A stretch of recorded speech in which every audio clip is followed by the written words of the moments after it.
नमस्कार दोस्तों, मैं सुनील गुप्ता एविंग कॉम्पिटेटिव क्लास में आपका स्वागत करता हूं।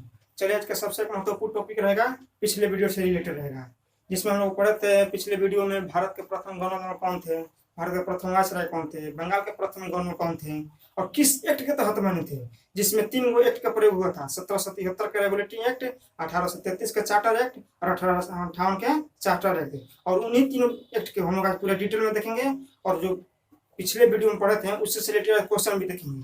तो चलिए हम देखते हैं 1777 के रेगुलेटिंग एक्ट। 1777 के रेगुलेटिंग एक्ट था वारेन हेस्टिंग के काल में आया था। किसे काल में आया था? वारेन हेस्टिंग के काल में था। उससे पहले वारेन हेस्टिंग बंगाल का गवर्नर था। उससे पहले वारेन हेस्टिंग बंगाल में गवर्नर था गवर्नर था बंगाल के। उसके बाद जब 1777 में रेगुलेटिंग एक्ट आया, उसके तहत बंगाल के गवर्नर को बंगाल का गवर्नर जनरल बना दिया गया। यानी कि 1777 के रेगुलेटिंग एक्ट के तहत बंगाल के गवर्नर को बंगाल के गवर्नर जनरल बना दिया गया और वो बने वारेन हेस्टिंग। ठीक, अब सुनिए, 1777 के रेगुलेटिंग एक्ट के तहत ईस्ट इंडिया कंपनी के शासन को प्रारंभ किया गया था। 1777 के रेगुलेटिंग एक्ट के तहत ईस्ट इंडिया कंपनी के शासन को प्रारंभ किया गया था। चलिए आगे देखते हैं। 1777 के रेगुलेटिंग एक्ट के तहत 1774 में कोलकाता में एक सुप्रीम कोर्ट की स्थापना किया गया था।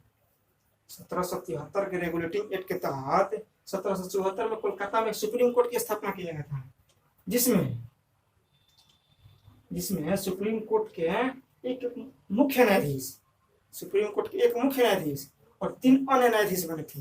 इसमें एक मुख्य न्यायाधीश कौन थे? सर एलिजा इम्पे और 3 अन्य न्यायाधीश हाइडे, चेस्टर, लिनेस्टर। अब चलिए इसको हम थोड़ा एक बार याद करने के लिए कुछ कोड वर्ड बनाए हैं, क्योंकि हम भी कॉम्पिटेटिव एग्जाम की तैयारी करते हैं तो जो भी कुछ कंफ्यूजन होता है उसके लिए हम कुछ कोड वर्ड भी बना लेते हैं। और कोड वर्ड वो हम आपको बताएंगे। सबसे पहले चीज़ बताइए, हम लोग बायोलॉजी पढ़े हैं और बायोलॉजी में हम लोग ये पढ़े हैं कि हमारे पेट में एक एसिड बनता है जो वायरस और बैक्टीरिया को मारने का काम करता है। और वो एसिड कौन सा है आप लोग बताइए तो थोड़ा। चलिए, वो एसिड है हाइड्रोक्लोरिक एसिड, यानी कि HCl।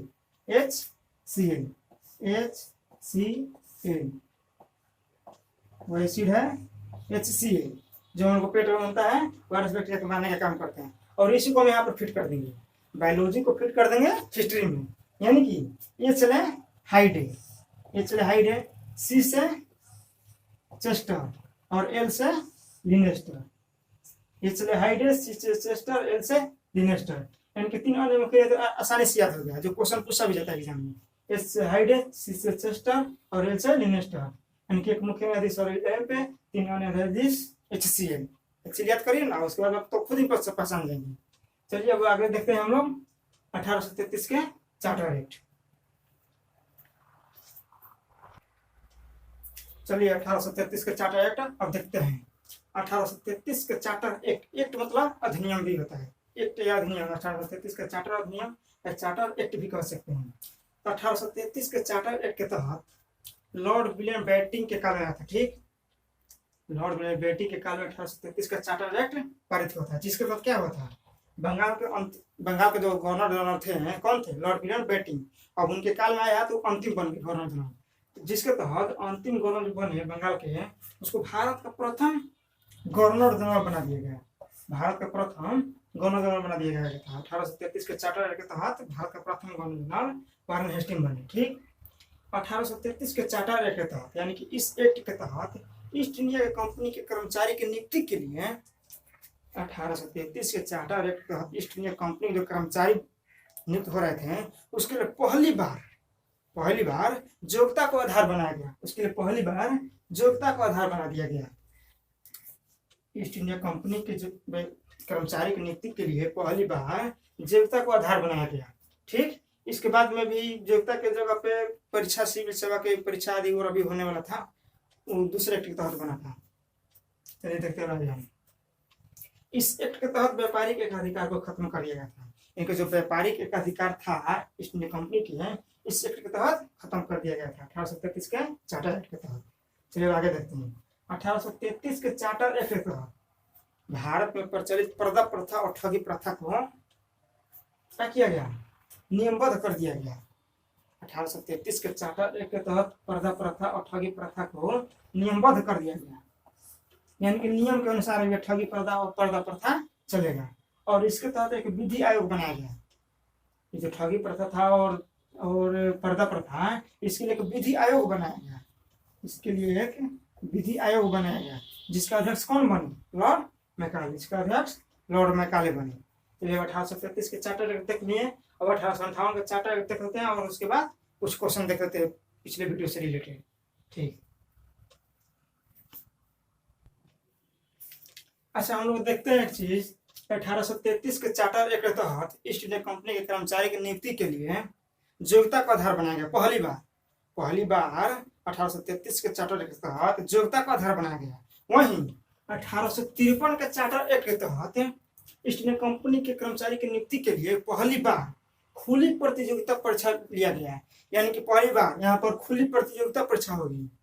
वहां पर योग्यता था, यानी योग्यता मतलब समझ सकते हैं कि जैसे हम लोग 12 किए हैं, 12 के बाद ग्रेजुएशन किए, तो ये योग्यता हो गया है। लेकिन वही खुली प्रतियोगिता जैसे हम लोग एग्जाम अभी दे रहे हैं, ग्रेजुएशन में किए हैं, 12 में किए हैं और उसके बाद हम लोग एग्जाम दे रहे हैं, वो यानी कि वही हुआ खुली प्रतियोगिता। 1833 के चार्टर के तहत ईस्ट इंडिया कंपनी के कर्मचारी के लिए पहली बार क्या हुआ था? योग्यता का आधार बनाया गया था। उसके बाद 1853 के चार्टर एक्ट के तहत पहली बार खुली प्रतियोगिता का आधार बनाया गया। चलिए, 1853 इसमें इंक्लूड करना जरूरी था क्योंकि 1833 से ही कुछ रिलेटेड ये है। चलिए, 1858 का भारत शासन अधिनियम या ताज का शासन या महारानी का शासन भी कहते हैं। क्यों कहते हैं? क्या हुआ था कि 1857 में भारत में सबसे ज्यादा विरोध हुआ था। उस विरोध के कारण ही ब्रिटिश महारानी विक्टोरिया थी और उन्होंने घोषणा की कि ईस्ट इंडिया कंपनी के शासन को पूरी तरह से समाप्त कर वहां पर महारानी के शासन या ताज के शासन लाया जाए। यानी कि 1858 का भारत शासन अधिनियम को हम लोग ताज का शासन या महारानी का शासन भी कहते हैं। उसमें प्रथम वायसराय कौन थे? Lord Canning. प्रथम वायसराय लॉर्ड कैनिंग थे। अब देखिए, 1858 ताज का शासन या महारानी का शासन कब से कब तक चला था?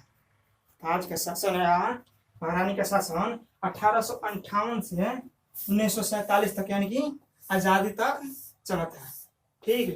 अब 1858 से पहले कौन सा शासन चला था?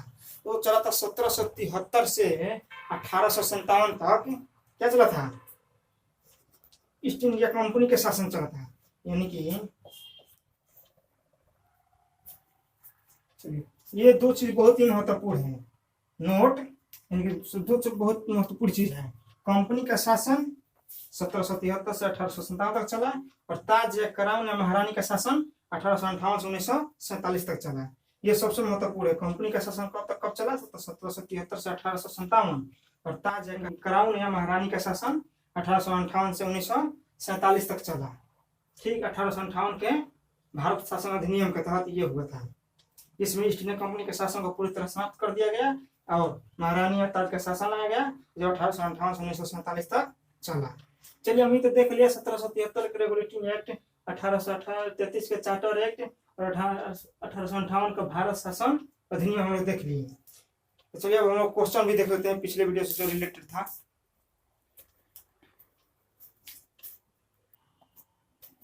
तो चलिए, गौरव से रिलेटेड कुछ हम लोग क्वेश्चन देख लेते हैं। 7-8 है। चलिए, प्लासी के युद्ध के समय अंग्रेजी सेना का नेतृत्व किसने किया था? जब 1757 में प्लासी का युद्ध हुआ था तो उसमें सेना का नेतृत्व किसने किया था? हम आप लोगों को बताए थे कि अंग्रेजों की ओर से रॉबर्ट क्लाइव था। अंग्रेजों की ओर से रॉबर्ट क्लाइव था। वहीं भारत की ओर से बंगाल के नवाब कौन था? सिराजुद्दौला, जिसका सेनापति मीर जाफर था। चलिए, इसका आंसर हो गया रॉबर्ट क्लाइव। भारत के प्रथम वायसराय लॉर्ड कैनिंग किस एक्ट के तहत या अधिनियम के तहत बने थे? किस एक्ट या अधिनियम के तहत बने थे? 1858 के चार्टर एक्ट या भारत शासन अधिनियम के तहत बने थे। वहीं 1833 के चार्टर एक्ट के तहत भारत के प्रथम गवर्नर जनरल बने थे। कौन? Lord William Bentinck. ठीक है। चलिए, बंगाल के अंतिम गवर्नर जनरल कौन बने थे? बंगाल के अंतिम गवर्नर कौन बने थे? यानी कि ये भी कह सकते हैं कि भारत के प्रथम गवर्नर जनरल कौन थे? तो हुए थे लॉर्ड विलियम बेंटिंक। चलिए, अब क्वेश्चन पूछ रहा है कि किसके शासनकाल में भारत में एक सुप्रीम कोर्ट की स्थापना की गई थी? और स्थापना कब की गई थी? 1773 के रेगुलेटिंग एक्ट के तहत 1773 1974 में की गई थी। इसमें एक मुख्य न्यायाधीश और 3 अन्य न्यायाधीश। इसकी नाम ट्रिक बताए थे HCL, यानी कि अन्य मुख्य न्यायाधीश जो थे HCL, हाइडे, चेस्टर और लिनेस्टर। और एक मुख्य न्यायाधीश कौन थे? Sir Elijah Impey. चलिए क्वेश्चन देखते हैं, किसके शासनकाल में भारत में सुप्रीम कोर्ट की स्थापना की गई थी? तो उसमें कौन था? Warren Hastings. तीनों सबसे बहुत महत्वपूर्ण है। स्वतंत्र भारत के प्रथम भारतीय गवर्नर जनरल कौन थे? स्वतंत्र भारत के प्रथम भारतीय गवर्नर जनरल कौन थे? यानी कि अभी कह सकते हैं हम कि स्वतंत्र भारत के द्वितीय गवर्नर जनरल कौन थे? तो द्वितीय गवर्नर जनरल कौन थे? तो श्री राजगोपालाचारी, चक्रवर्ती राजगोपालाचारी।